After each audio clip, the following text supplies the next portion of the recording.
Does this start? Is it the control verse that this whole Kendrick versus Drake situation? Do you know where that starts, or can you even speak on where that may start? I can give you my perspective. Okay. And yeah, to my perspective, that's where it started. Yeah. Dot did the whole thing and it's a competition thing. Right. Not a I hate you thing. Right. You know what I mean? We rapping. I'm trying to be better than everybody. You should be too. Right. So a lot of people took it personal. Why do you think that was missed, especially when we know this is a highly competitive environment? It was all the light skin.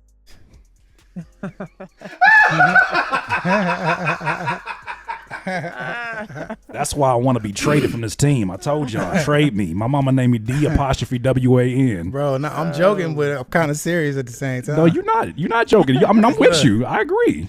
Pusha T was mentioned, right? Right. Oh man. Push. I don't know if y'all remember the Control verse, Big Sean record, where he had the Kendrick Lamar feature on it, and then that verse he went at everybody in the industry, and he called out everybody, right? It wasn't just Drake. But around that time, Drake was doing a couple of interviews, Angie Martinez, Elliott Wilson, and they brought up the Control verse. And it seemed like Drake was the only person out of everybody who was mentioning that song to really take offense to it. And he just got in his feelings about it. It's that simple. I'm not going to say it's a light skin thing, but, he got into his feelings. Pusha T tweeted Dot and said, I hear you loud and clear, Kendrick Lamar. What's the confusion? Meek Mill seen Dot in the club. Yeah. Walked up and shook his hand. Said, I got to get you back. You know what I mean? Mm-hmm. When my guy Cole seen Dot, that ended up escalating to the fight with him and Puff. Oh, no. You know what I'm saying? I remember that. I heard about that too. Then with Drake, he doing interviews like he really upset about it. He was very upset. That Elliott Wilson one was telling. What I Right. tell y'all. Told you. And like that kind of threw everybody for a loop. It's like, huh? What we doing? Especially when once again I keep pointing back to the roots of things, and that you were in a room, like even Ali talked about it. He's like, he knows how much of a blessing it was to be in an environment where it was highly competitive with not just 4 artists. Yeah. Anybody who could at any given point in time could be somebody's main artist. Yep. And it's going to be competitive, especially when you got that going. Thing though, like what we didn't take into consideration is everybody didn't come up that way. So it was second nature for us. Not like us. You know what I'm saying? But everybody didn't have that Not like us. same thing. I get emotional, but look, I'm trying to walk. Still aggressive. See, he's not gonna let us have no win. Today we not look. We didn't got set back years. Man, but I think about that Control verse, and when I heard it, I was like, damn it, this always needs to be an element of hip hop culture. Anything involved, I don't care if it's mainstream rap, whatever. However you want to separate it, dice, there should always be an element of that. Beyond the high yellowness, what do you think it is that people miss?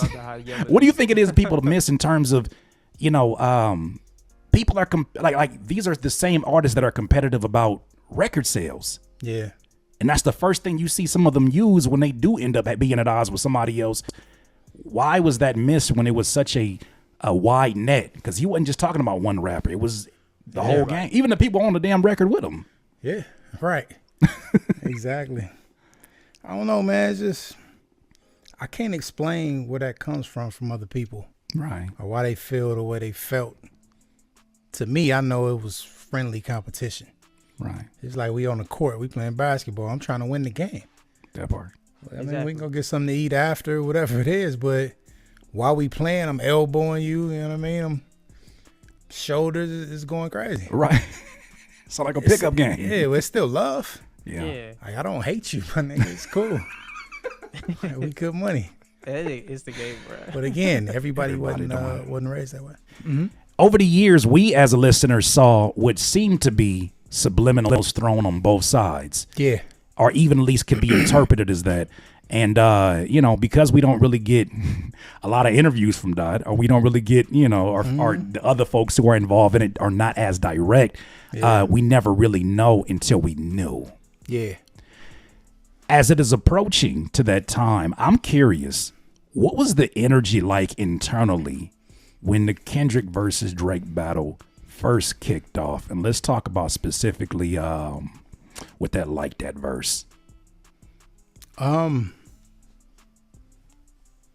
had been bubbling for a while. Right. You know what I mean? We was pretty closed mouth about it. Didn't say much. You'll hear little subliminals. But I got to the point now where I'm like, I'm gonna speak on it if somebody asks me.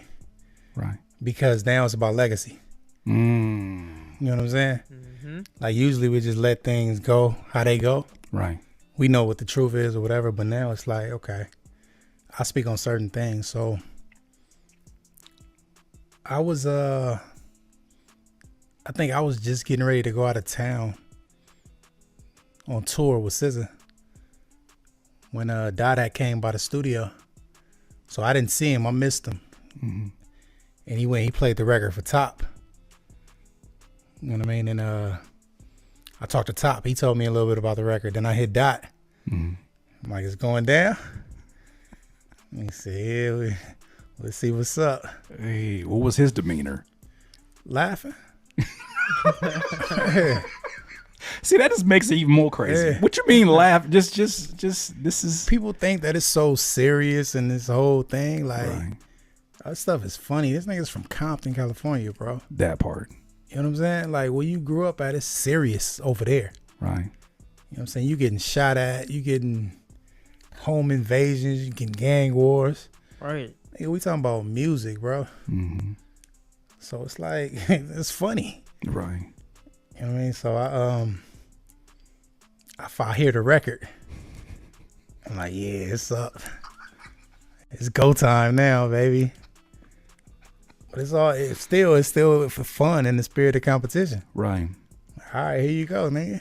Ain't no big three. Mm-hmm. It's this. What was your impression when you heard first person shooter? Did you hear it at that point? Or was it even on your radar? I know you got a lot of responsibilities as with working with SZA, but was that something that came on your radar at first too? Honestly, not in that way. Right. I heard it. But I mean, the nigga Drake do so many subliminal shots, it's like I can't keep up. Like for real. These Like, are facts. These are facts. and they dope too. Don't get me wrong. Like the boy can rap for sure. Mm-hmm. But it's like I can't keep up and try to keep dissecting everything that's being said. Right. But Dot felt the way. Oh yeah, he sure did. So, to this day, I will never truly understand exactly why Drake did what he did in terms of reacting the way he did to that Control verse. But that led to years and years of subliminal disses going back and forth between the two. And it ended up leading to one of the greatest rap battles that we ever had of all time.